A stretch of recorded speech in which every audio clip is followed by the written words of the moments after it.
우리 함께 인사하겠습니다. 할렐루야. 오늘도 거룩한 주일 주의 전에 나오신 우리 사랑하는 성도들에게 하나님의 크신 은혜가 함께 하시기를 바랍니다. 저는 지난 주간 아주 인상적인 사진을 한 장 보았습니다. 제가 미리 방송실에 자료를 못 줘서 제가 말로만 설명할 테니까 여러분들이 한번 잘 그려보십시오. 미국 뉴욕에 있는 아마 미국에서 제일 큰 유대인 회당일 것입니다. 유대인들이 모이는 회당이 있는데 그곳에서 지난 주간에 그 회당의 지도자의 아들의 결혼식이 있었습니다. 근데 그 결혼식 예배에 무려 6천 명 가량이 모여서 예배를 드리는 광경을 사진으로 찍어서 보도된 것이 있습니다. 남자들은요 다 검은색 정장 양복을 입었고 여자들은 이렇게 하얀색 옷들을 입고 그 예배에 참여했는데 장관이었습니다. 근데 이제 그 사진이 이렇게 실려진 이유는 무엇이냐면은 아직도 미국 사람들이 정신을 못 차렸다. 코로나 전염병의 확산 가운데 모여서는 안 되는데 어떻게 유대교 회당에서 이렇게 많은 사람들이 모여서 예배를 드릴 수 있느냐 하는 의미에서 그 사진을 게재했습니다. 근데 저는 그 유대인 회당에 모여서 드리는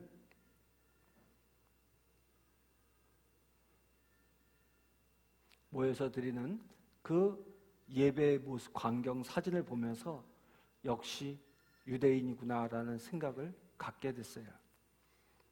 무슨 얘기냐면은 여러분 지금 우리나라와 달리 미국은 하루에 확진자가 10만 명에 이른다고 보도가 나오고 있죠. 지난 주간에 26일이 추수감사 주일이었습니다. 우리로 말하면 아마 추석과 같겠죠.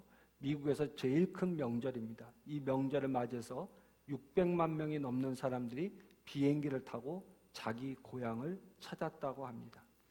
그런 가운데서 어떤 일이 있었냐면 지난주에 미국에서 뉴욕주에서 이런 추수감사절을 맞이해서 예배를 드려서는 안 된다라고 행정명령을 내렸더니 유대교와 또 특별히 개신교에서 또 천주교에서 예배 드리는 것을 방해하는 것은 자유를 침해하는 것이다 라면서 재판을 했어요. 그 결과 미국의 대법원에서 어떤 결정을 내렸냐면은 종교의 자유를 침해할 수 없다.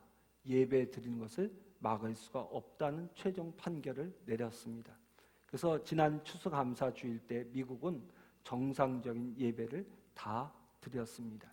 그런 혼란한 가운데 논쟁이 있는 가운데 유대인 회당에 모인 그 유대인들을 바라보면서 저는 많은 충격과 도전을 받았습니다. 오늘 우리는 과연 어떤 모습으로 신앙생활을 하고 있는가? 여러분 제가 왜 충격을 받았냐면 유대인들은 예수 믿지 않는 사람들이 대부분입니다. 그러나 그들은 구약의 전통 위에서 여전히 하나님을 섬기는데 그들은 하나님의 말씀을 생명처럼 여겨왔습니다. 지난 세월 그렇게 해왔고 이번 뉴욕에서의 그러한 모임을 통해서 다시 한번 유대인들의 믿음을 세상에 선포하였습니다. 오늘 우리의 모습은 어떻습니까? 코로나 전염병의 확산 가운데에서 예배 드리는 것을 금기시하는 그러한 풍조가 세상에 만연하고 있습니다. 이런 가운데서 오늘 우리 서면교회와 저는 어떤 모습을 보여주고 있는 것인지 한번 깊이 생각해 봐야 될 때가 아닌가 하는 그런 생각을 갖게 됩니다. 여러분 어떤 사람이 이런 말을 했습니다. 유대인들이 생명을 걸고 안식일을 지켰다고 이야기를 합니다. 그러나 그들은 이렇게 얘기합니다. 안식일이 우리를 지켜주었다. 그러니까 목숨을 걸고 우리가 주의를 지킨다고 이야기했는데 그게 아니라 역사를 돌이켜보니까 하나님께서 우리를 지켜주신 것이다 라고 고백하더라고요. 여러분 잘 기억하셔야 됩니다. 우리가 주일날 나와서 예배 드리는 거 우리가 주의를 지키고 있는 것이 아니라 하나님께서 저와 여러분들을 지켜주신 줄로 믿습니다. 자, 우리는 예수를 믿으면서 마음속으로 이런 기대를 누구나 갖고 있습니다. 예수 잘 믿으면 복 많이 받고 또 세상 사람들로부터 부러움을 받으며 어디를 가나 무엇을 하나 존경과 사랑을 받는 사람이 될 수 있을 것이다 라는 기대를 갖고 있습니다. 물론 이런 기대를 전적으로 잘못된 것이라고 말할 수는 없습니다. 성경을 보게 되면 이런 기대를 우리가 가지게끔 하시는 말씀도 분명히 있기 때문입니다. 신명기 28장 2절로 6절 말씀 보게 되면 이렇게 기록하고 있습니다. 내가 내 하나님 여호와의 말씀을 순종하면 이 모든 복이 내게 임하며 내게 미치리니 성읍에서도 복을 받고 들에서도 복을 받을 것이며 내 몸의 소생과 내 토지의 소산과 내 짐승의 새끼와 우양의 새끼가 복을 받을 것이며 내 광주리와 떡반죽의 그릇이 복을 받을 것이며 내가 들어와도 복을 받고 내가 나가도 복을 받을 것이니라 라고 이렇게 기록되어 있습니다. 읽기만 해도 우리의 마음이 평안해지고 기뻐지는 그런 말씀이 아닐 수 없습니다. 뿐만 아니라 사도행전 2장 47절 이하를 보게 되면 예루살렘에 처음으로 교회가 탄생할 때 많은 사람들이 예수를 믿고 변화되고 성령을 받아 은혜가 충만해지자 모든 성도들이 온 백성에게 칭송을 받았다고 했습니다. 세상 사람들로부터 칭찬을 받았다는 이야기입니다. 이런 의미에서 우리가 예수를 잘 믿고 잘 됨으로써 세상 사람들에게서 존경도 받고 사랑도 받고 어디를 가나 대우를 받고 싶어하는 기대 자체가 나쁜 것은 아닙니다. 그러나 오늘 우리가 읽은 말씀을 통해서 예수님께서는 우리의 이러한 기대에 어떤 면에서는 찬물을 끼얹고 계심을 발견하게 됩니다. 여러분 성만찬 석상에서 예수님께서 마지막으로 제자들에게 말씀을 하시면서 어떻게 보면 매우 소름 끼치는 내용을 전하고 계십니다. 특별히 오늘 우리가 읽은 성경 말씀 세상은 우리를 미워할 것이라고 말씀하고 계십니다. 오늘 본문 말씀 18절부터 17장으로 넘어가기까지, 그러니까 15장 18절부터 17장을 넘어가기 전까지 예수님께서는 미워한다는 말을 7번이나 반복하고 있는 것을 보면 이 말씀이 예수님께서 그저 지나가시다 하시는 말씀이 아님을 알 수 있습니다. 예수님이 사용하시는 표현을 보면 미워한다는 말에서부터 시작해서 점점 강도가 세워지는 것을 볼 수 있습니다. 추례한다, 환난을 당한다는 말씀도 나오고 죽인다는 말씀도 나옵니다. 우리는 예수를 잘 믿으면 세상에서 칭찬받고 대접받을 줄 알았는데 세상은 도리어 우리를 미워할 것이라고 이야기하고 있는 것입니다. 그러니까 너희들이 그렇게 알아야 한다라고 예수님이 말씀하고 있습니다. 그렇다면 오늘 예수님이 말씀하시는 세상의 실체는 무엇입니까? 이것은 하나의 영적인 의미에서의 세상인데 세상이란 다른 것이 아닙니다. 하나님 없이 돌아가는 사회가 곧 세상입니다. 다시 말해서 이 사회를 구성하고 있는 여러 가지 요소, 곧 사람과 조직, 계획, 활동, 철학과 문화, 그 다음에 가치관 등을 총망라한 영적 실체가 바로 세상이라는 것입니다. 요한일서 2장 16절은 하나님 없이 돌아가는 이 세상을 지배하는 원리를 간단하게 3가지로 정리하는데 육신의 정욕과 안목의 정욕과 이생의 자랑이라고 했습니다. 여러분 세상 것을 가지고 떠벌며 자랑하는 것을 말합니다. 하나님이 없는 이 사회의 모든 구성 요소는 바로 이 3가지 육신의 정욕, 안목의 정욕, 이생의 자랑에 의해서 움직여 가는 것입니다. 이 세상은 하나님을 완전히 배제하고 있는 세상이요 어떻게 보면 하나님을 대적하고 있는 세상이라고 할 수 있습니다. 예전에 어느 대학 교수가 인터넷을 통하여서 지구 2000년 문명에서 인류 발전에 가장 크게 공헌한 것이 무엇이냐를 공모한 적이 있는데 그 교수가 정리를 하면서 이렇게 이야기했습니다.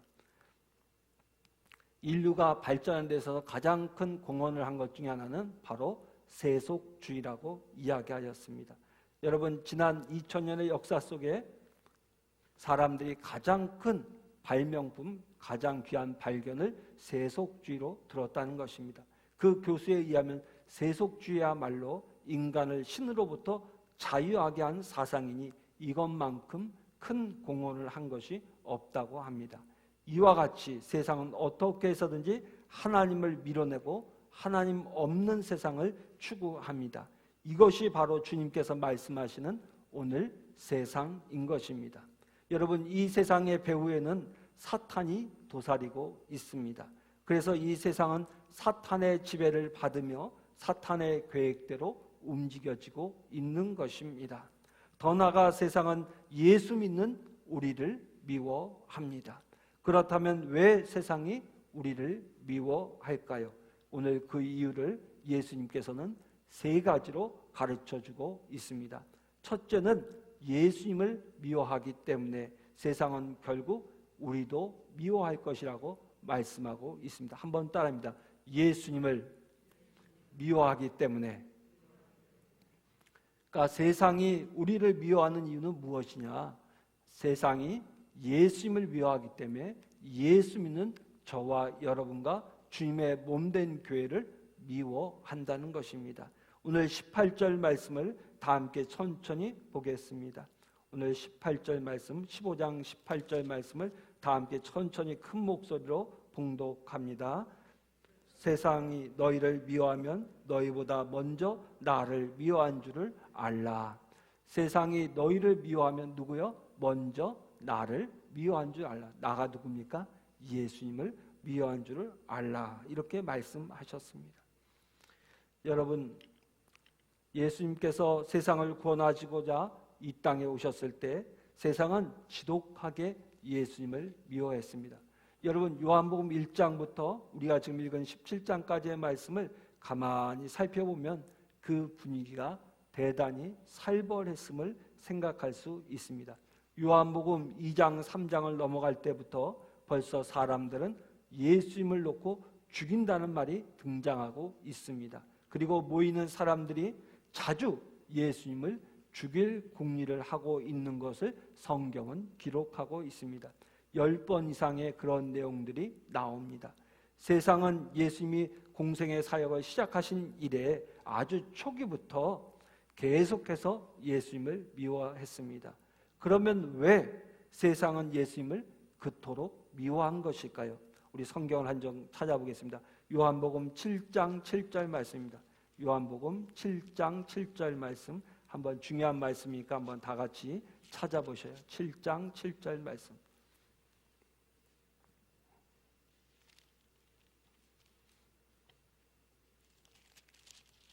요한복음 7장 7절 말씀을 다 함께 천천히 봉독합니다. 세상이 너희를 미워하지 아니하되 나를 미워하나니 이는 내가 세상의 일들을 악하다고 증언함이라. 여러분, 오늘 예수님이 세상에서 미움을 받은 이유가 무엇입니까? 세상에 돌아가는 모습을 보고 악하다고 말씀하셨기 때문에 세상이 예수님을 미워했다는 것입니다. 더 나아가 예수님과 공동의 운명을 나누고 있는 제자들 역시 세상으로부터 미움을 받게 되었다는 것입니다. 여러분, 15장으로 다시 돌아오셔서요, 20절 말씀을 보겠습니다. 15장 20절 말씀.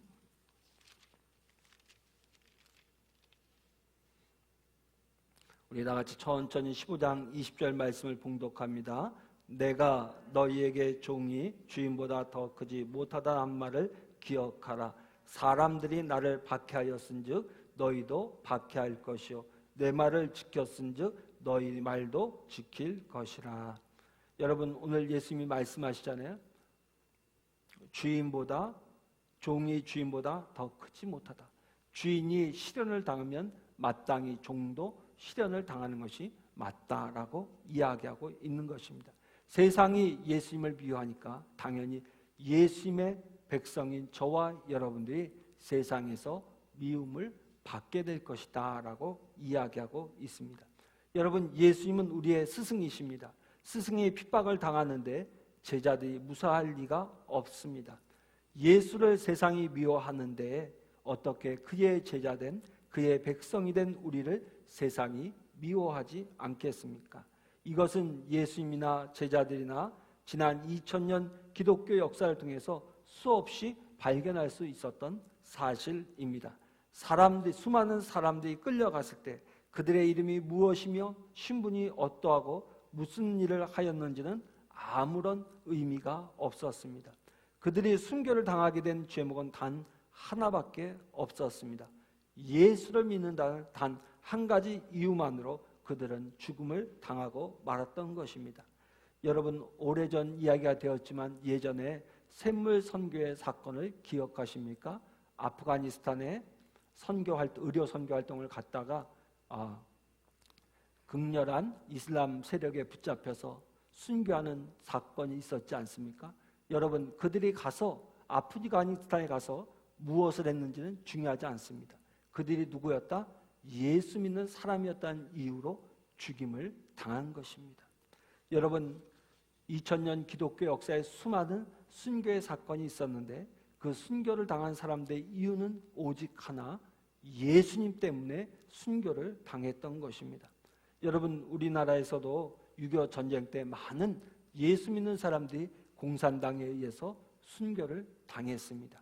그때 순교를 당한 많은 신자들의 이유는 오직 하나, 그가 무슨 일을 했는지가 중요하지 않았습니다. 오직 하나, 예수 믿는다는 이유 때문에 죽임을 당했던 것입니다. 여러분, 오늘 우리가 살아가는 세상은 어떻습니까? 오늘 우리가 살아가는 세상은 참 자유롭게 예수를 믿기 때문에 이런 말씀이 잘 피부에 와닿지 않지만 이 지구에는 아직도 예수 믿는다는 이유 하나 때문에 어려움을 받는 사람이 2억 명 이상이 살고 있다고 합니다. 특별히 이슬람권, 회교권, 그 다음에 힌두교권, 인도, 그 다음에 특히 우리의 북녘 땅인 북한, 그 다음에 공산국가 속에서 많은 사람들이 예수 믿는다는 단 한 가지 이유 때문에 지금도 많은 어려움을 당하고 고난을 당하고 있습니다. 사랑하는 성도 여러분, 잘 기억하십시오. 세상이 우리를 미워하는 이유는 무엇 때문이냐? 예수님을 미워하기 때문이라는 사실을 꼭 기억하시기를 바랍니다. 두 번째로 예수님께서 세상이 우리를 미워하는 이유를 가르쳐주고 계신데 19절 말씀입니다. 15장 19절 말씀을 다 함께 천천히 봉독합니다. 너희가 세상에 속하였으면 세상이 자기 것을 사랑할 것이나 너희는 세상에 속한 자가 아니요 도리어 내가 너희를 세상에서 택하였기 때문에 세상이 너를 미워하였느니라. 무슨 얘기입니까? 우리가 세상에 속해 있지 않기 때문에, 세상이 아니라 예수님께 속하여 있기 때문에 세상이 우리를 미워한다는 것입니다. 여러분, 동물들은 본능적으로 자기 새끼를 사랑하고 남의 새끼는 미워합니다. 사람도 마찬가지로 자기에게 속해 있는 사람들은 사랑합니다. 그러나 자기 밖에 있는 것은 미워합니다. 여러분, 우리가 전에는 예수 믿기 전에는 세상에 속해 있었습니다. 세상에 속해 있을 때는 세상이 우리를 미워하지 않았습니다. 그러나 우리가 예수님의 택함을 받고 예수 믿고 구원을 받으면서 세상에서 예수님께 속한 자가 된 순간부터 세상은 자기에게 속하지 않은 우리를 미워하기 시작한 것입니다. 그러나 예수 믿고 죄와 사망에서 자유함을 얻은 다음에는 하나님의 자녀, 하나님의 것이 되었습니다. 그러므로 이제 세상이 볼 때 우리는 자기의 것이 아니라 누구의 것입니까? 예수님의 것인 것입니다. 그래서 세상은 예수님의 것이 된 저와 여러분을 미워하는 것입니다. 여러분, 이런 의미에서 우리는 세상으로부터 사랑을 받을 수가 없는 자들이 되었습니다. 세상은 흔히 자기와 같이 하고 놀면 좋아합니다. 그러나 자기하고 다르게 별나게 놀면 싫어합니다. 이것이 세상입니다. 이러한 현상을 가장 잘 보여주는 게 뭡니까? 아이들에게서 많이 일어났던 가슴 아픈 일인데 왕따입니다. 왕따가 무엇입니까?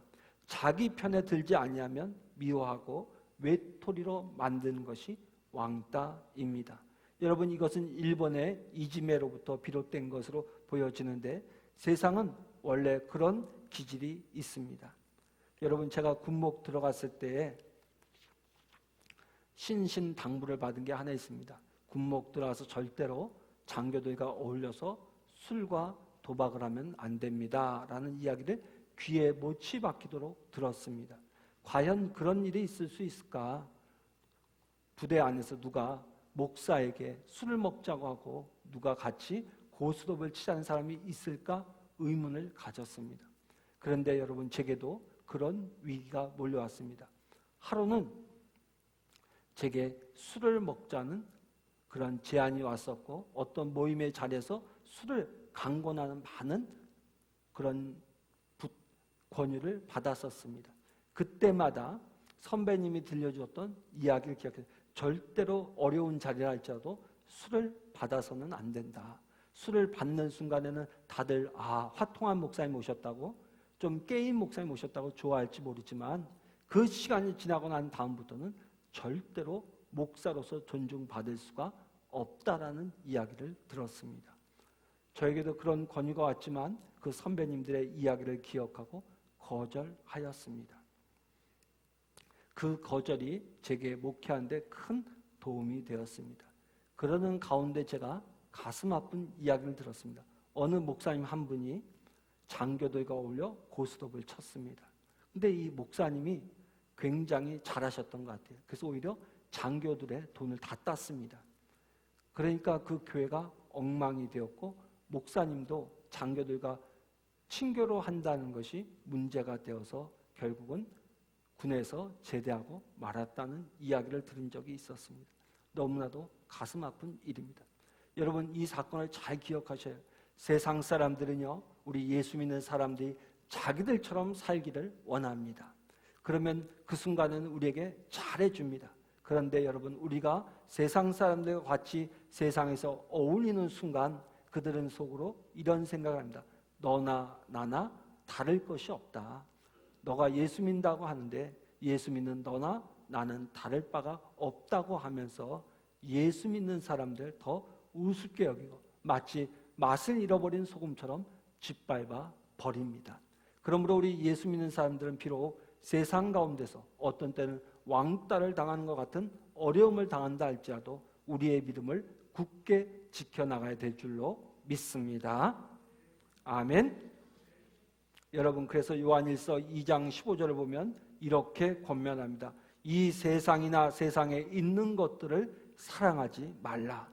그리고 로마서 12장 2절은 이렇게 권면합니다. 한번 따입니다. 너희는 이 세대를 본받지 말라.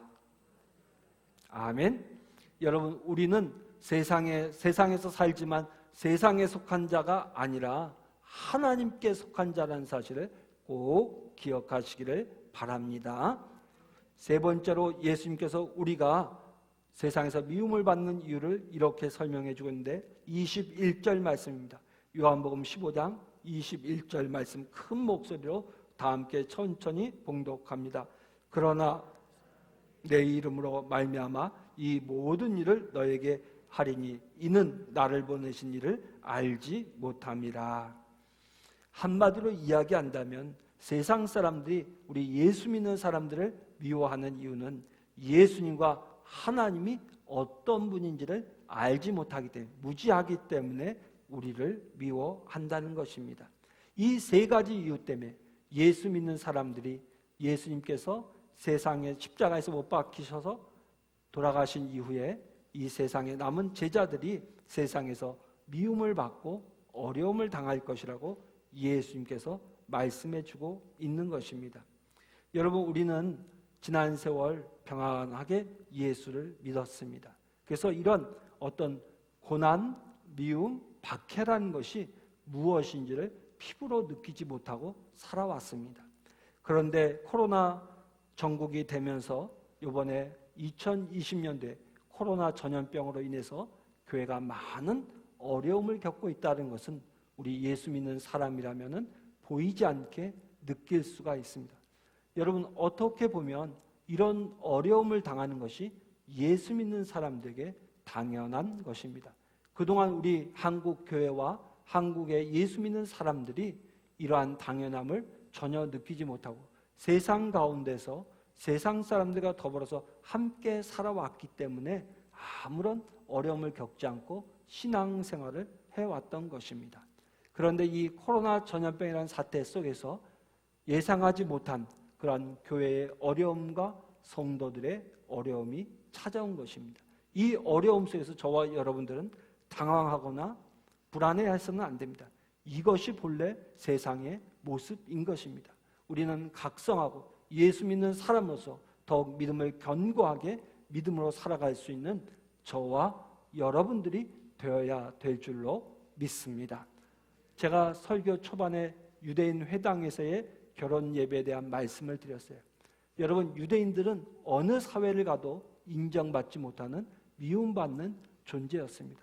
그렇기 때문에 과거에 수많은 사람들이 학살을 당했고 죽임을 당했습니다.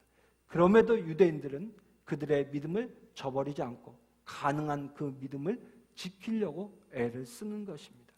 여러분, 코로나가 사람들이 모인 곳에 확산된다는 것은 이제는 이 땅에 사는 사람들이라면 누구나 다 아는 사실입니다.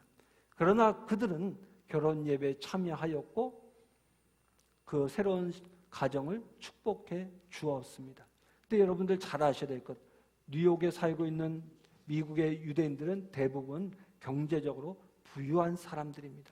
그 어떤 사람들보다 잘 사는 사람들인데 그런 어떠면 코로나에 전염될 수 있다는 위협을 각오하고도 그들이 예배에 참여한 이유가 무엇일까라는 것을 여러분들 한번 잘 기억해 보셔야 합니다. 그리고 예수님이 말씀하시는 미움이라는 것은 어떤 면에서 대단히 어려운 문제이기도 합니다. 여러분, 우리가 세상을 살아가면서 세상 사람들과 우리가 조금 분리되어지고 미움을 당하는 이 형국을 어떻게 설명하는 것이 좋을까 제가 생각을 해보았습니다. 생각을 하는 가운데 어느 목사님이 쓴 걸 보니까 미국 사회에서의 흑인과 백인을 예로 든 것을 보았습니다. 여러분, 미국 사회는 흑인과 백인이 공존하며 사는 사회입니다. 함께 학교 생활도 하고 직장도 다니고, 특별히 스포츠 분야에서는 흑인들의 두각으로 인해서 미국의 국위가 선양되고 있습니다. 겉으로는 화목하게 조화롭게 잘 사는 것 같습니다.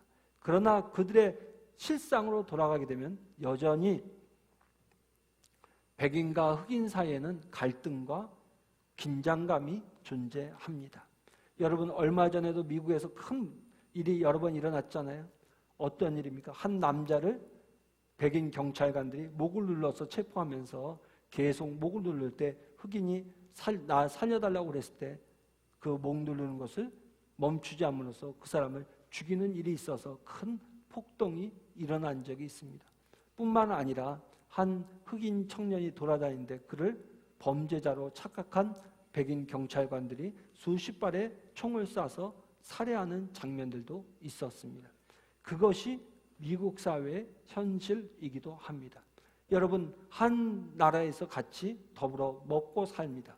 그러나 그들의 존재 자체, 흑인과 백인이라는 피부 색깔의 차이 때문에 그들이 함께 어울리지 못하고 끊임없이 긴장하고 갈등하며 살아가는 것처럼 오늘 예수 믿는 사람들이 이 세상을 살아가는 것이 이와 같다는 사실을 여러분이 잘 기억하셔야 됩니다. 우리 예수 믿는 사람들은 하나님께 속한 자입니다. 하나님께서 우리를 택하셨고 예수의 보혈로 죄 사해준 하나님의 백성인 줄로 믿습니다. 이 택함받은 순간부터 우리는 세상 사람들과는 결코 하나가 될 수 없는 존재가 되었습니다. 그렇기 때문에 우리가 세상을 살아가다 보게 되면 참으로 힘들고 어려운 예상하지 못했던 일들을 당하게 될 것입니다. 어느 목사님의 간증을 보고 제가 큰 은혜를 받았습니다. 그 목사님의 교회는 한 여자 집사님이 계셨는데 아주 공부를 잘 많이 하셔서 대학 교수이셨습니다. 아주 학계에서도 인정받는 그런 훌륭한 교수님이었습니다.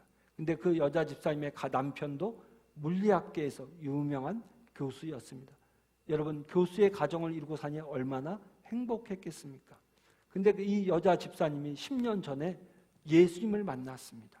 예수를 영접했습니다. 성령의 체험을 했습니다. 그래서 그 바쁜 와중에도 교회에서 행하는 모든 교육에 참여하였고 그가 교회 직분도 맡아서 우리로 치면 속장이 되어서 부지런히 속도원들을 돌보는 일도 감당을 했습니다. 그런데 이 가정의 형편은 전혀 달랐습니다. 시어머니가 아주 독실한 불교 신자였고 그 남편도 독실한 불교 신자였습니다. 얼마나 독실한 불교 신자였냐면 그 남편과 시어머니는 매일 새벽마다 어떤 면에서 이 집사님이 새벽 기도 갈 시간에 두 사람이 같이 일어나서 불경을 읽고 예불을 드리는 또 물을 떠놓고 절을 하는 일을 할 정도로 아주 독실한 불교 신자였던 것입니다. 여러분, 그런 가정에서 이 집사님이 사는 것을 한번 상상해 보십시오. 얼마나 힘들고 어렵겠습니까? 근데 이 여자 집사님이 하루는 목사님께 이런 이야기를 하더랍니다. 제가 학교에서 일을 마치고 집에 돌아와서 집에 들어가려면 대문을 열기 전에 항상 심호흡을 한번 크게 하고서야 비로소 집을 들어가게 된다는 거예요. 여러분, 그 여자 집사님의 삶이 얼마나 영적으로 힘들고 어려웠으면 그 문을 들어서기 전에 심호흡을 한번 하고 나서야 그 문을 열고 들어갈 수 있다고 고백하겠습니까? 여러분, 이것이 바로 예수 믿는 사람들의 삶인 것입니다. 그 여자 집사님만의 문제가 아니라 오늘 이 자리에 나와서 예배 드리고 있는 저와 여러분들이 세상을 살아가는 삶의 모습인 것입니다. 사랑하는 성도 여러분, 저는 바라길 여러분들이 오늘 이 여자 집사님처럼 이 험악한 세월을 살 때 여러분이 주님 앞에서 크게 심호흡 한번 하시고 담대하게 나가시기를 주의 이름으로 축원합니다. 자, 그러면 세상에서 이렇게 세상의 미움을 받아가면서 살아가는 저와 여러분들은 이 세상을 어떻게 살아가야 할까요? 성경 말씀 한 곳만 찾아옵니다. 요한복음 16장 33절입니다. 요한복음 16장 33절 말씀 다 함께 우리 큰 목소리로 봉독합니다. 이것을 너희에게 이르는 것은 너희로 너희 안에서 평안을 누리게 하려 함이라. 세상에서는 너희가 환난을 당하나 담대하라. 내가 세상을 이기었노라. 아멘. 예수님께서 마지막 제자들과 함께 식사를 하면서 이런 조금 무거운 주제의 이야기를 나눈 이유가 무엇이냐? 이것을 너희로 하여금 미리 알게 하기 위함이다라고 이야기해주고 있습니다. 알게 할 뿐만 아니라 너희가 세상을 살아갈 때 평안을 누리게 하기 위함이다라고 이야기하고 있습니다. 여러분, 우리가 세상을 살아갈 때 알지 못하는, 예상하지 못한 어려운 일을 만나게 되면 우리는 불안에 떨게 됩니다. 그러나 내일 내게 어떤 일이 생길지를 안다면 그 일이 아무리 큰 일이라 할지라도 우리는 두려워하지 않을 수가 있습니다. 오늘 예배를 드리기 위해서 예배당에 들어오는데 권사님 한 분이 제게 귀뜸으로 이야기를 해주는 거예요. 목사님, 최영길 권사님이 오늘 갑자기 어지러우시고 구토가 나셔서 급히 병원에 가셨습니다 라는 이야기를 해주시는 거예요. 도대체 어떤 병일까 염려가 됩니다. 여러분, 이처럼 우리가 예상하지 못한 일을 만나거나 또는 그런 일을 당했을 때 그것이 어떤 병인지를 알지 못할 때 우리는 두려움에 휩싸이게 됩니다. 예수님께서는 이제 제자들이 예수님께서 십자가에 못 박히시고 부활하신 다음에 하늘나라로 가신 이후에 세상에 남겨져서 세상 사람들로부터 미움을 당할 걸 생각했을 때 걱정이 되셨던 것입니다. 그래서 왜 세상 사람들이 제자들과 예수 믿는 사람들을 미워하는지를 말씀해 주었다는 것입니다. 그러니까 앞으로 일어날 일을 미리 말씀해 주심으로 제자들로 하여금 세상을 살아갈 때 두려워하는 것이 아니라 평안한 가운데서 생활할 수 있게 하기 위해서 이 말씀을 하셨다는 것입니다. 그러면서 이어서 하시는 중요한 말씀이 무엇입니까? 너희가 환난을 당하나 무엇하라? 담대하라. 내가 세상을 이기었노라라고 말씀해 주셨던 것입니다. 뿐만 아니라 예수님께서 이렇게 말씀하신 중요한 이유가 있는데 너희들 두려워하지 마. 아무리 세상에서 어려움을 당한다 할지라도 큰 일을 당한다 할지라도 두려워하지 말라. 담대하라. 왜냐하면 내가 세상을 이겼기 때문이다라고 말씀하고 있는 것입니다. 여러분, 만약에 우리의 인생이 승리로 끝나고 내가 하는 모든 일이 형통할 것을 안다면 우리는 어떤 일을 만난다 할지라도 믿음으로 이겨낼 수 있을 것입니다. 내가 하는 일이 잘못되어지고 내 인생이 어려워질 것 같을 때 우리는 두려움과 떨림, 불안과 공포에 사로잡히는 것입니다. 그런데 오늘 예수님께서 분명히 이야기하셨습니다. 내가 세상을 이겼노라. 두려워하지 말라. 환난을 당해도 두려워하지 말고 담대하라고 말씀하고 있습니다. 여러분, 이 말씀 바로 세상의 미움 가운데서 세상을 살아갈 저와 여러분에게 들려주시는 예수님의 말씀입니다. 한번 따라합니다. 담대하라. 내가 세상을 이겼노라. 아멘. 여러분, 그래서 우리 예수 믿는 사람은 비록 세상 가운데서 어떻게 보면 찬밥 대우도 받고 미움을 받는다 할지라도 여러분 두려워하지 마십시오. 담대하십시오. 여러분, 예수님이 세상을 이기셨습니다. 세상을 이기신 예수님께서 저와 여러분들을 지켜주실 줄로 믿습니다. 어느 한 청년의 간증을 여러분들에게 들려드리고 말씀을 맺고자 합니다. IMF 때 한 청년이 있었습니다. 우리가 그 힘들었던 IMF를 다 잊어버리겠는데 벌써 오랜 세월이 지났습니다. 그때도 지금처럼 청년들이 취직이 되지 않았습니다. 어떻게 보면 그때가 더 어려웠죠. 기업들이 파산하고 직장에 멀쩡히 다니던 사람들이 쫓겨나는 그런 시대였기 때문에 직장에 취직한다는 것은 그야말로 하늘의 별따기였습니다. 그때 한 청년이 대학 졸업반에서 시험을 봤는데 마지막 면접을 보게 되었습니다. 면접을 보게 되었는데 그는 그 얼마나 어려운 시험의 관문을 통과하고 면접에 왔으니 얼마나 기대가 되었겠습니까? 들어가서 면접인데 면접관들이 서류 입사 원서를 살펴보다가 그 청년에게 묻더랍니다. 교회 다니나? 예, 교회를 다닙니다. 그러면 한 가지 물어보겠는데 하면서 한 면접관이 이렇게 물어보더랍니다. 만약에 회사 일이 바빠서 주일날 교회에 나오라 그러면 어떻게 할 건가? 라고 물어보더라는 겁니다. 그러자 이 청년은 두 말도 하지 않고 이렇게 대답했다. 주일날이면 반드시 교회 가야죠. 그렇게 얘기했다는 겁니다. 순간 이 청년은 내가 잘못된 답한 것 같다. 그런 생각이 들더라는 겁니다. 그래서 말을 다시 이렇게 했다는 겁니다. 물론 중요한 일이 있다면 제가 주일이니까 교회 가서 예배 드리고 난 다음에 와서 일을 해야겠죠 라고 말을 바꾸어서 대답을 했답니다. 그러나 그 대답을 바꿔서 한 다음에도 못내 자기 자신이 내키지가 않았고 뭔가 마음이 편치 않은 상태에서 집으로 돌아왔다고 합니다. 그리고 그 사실을 부모님에게 이야기했답니다. 그러면서 속으로 나는 이번 시험에서 떨어지겠구나 라고 실망하고 있었다는 겁니다. 그런데 놀랍게도 그 청년이 그 어려운 시절에 입사 시험에 합격을 하였습니다. 저는 그 이야기를 읽으면서 그 면접관도 그 청년도 대단하다는 생각이 들었습니다. 여러분, 입사라는 엄청난 중요한 관문 앞에 섰습니다. 그때의 이 청년은 자기의 믿음을 결코 포기하지 않았고 드러낸 것을 부끄러워하지 않았습니다.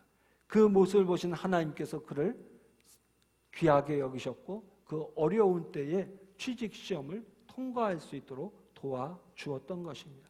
제가 또한 그 글을 읽으면서 면접관들이 대단하다고 생각했던 이유는 무엇이냐면 만약에 자기 종교를 부인하는 사람이라면 그런 사람을 뽑는다면 과연 그 사람이 얼마나 신실한 사람일까를 생각했던 것 아닐까 그런 생각을 해보았습니다.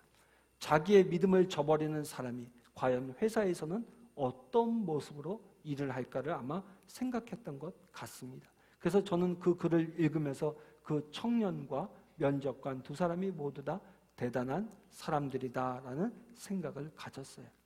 제가 이 말씀을 여러분에게 전하는 중요한 이유가 있습니다. 여러분, 우리가 세상을 살아가다 보면 이렇게 어렵고 힘든 상황이 닥쳐올 때가 있습니다. 여러분, 그럴 때 이 청년이 담대하게 나 예수 믿는 사람이기 때문에 주일에는 당연히 교회 가야 합니다라고 고백했던 것처럼 오늘 저와 여러분들이 이 세상을 살아가면서 예수 믿는 사람으로서 담대하게 예수 믿는 사람이므로 예배 드려야 합니다라고 얘기할 수 있는 저와 여러분들이 되시기를 주의 이름으로 축원합니다. 기도하겠습니다.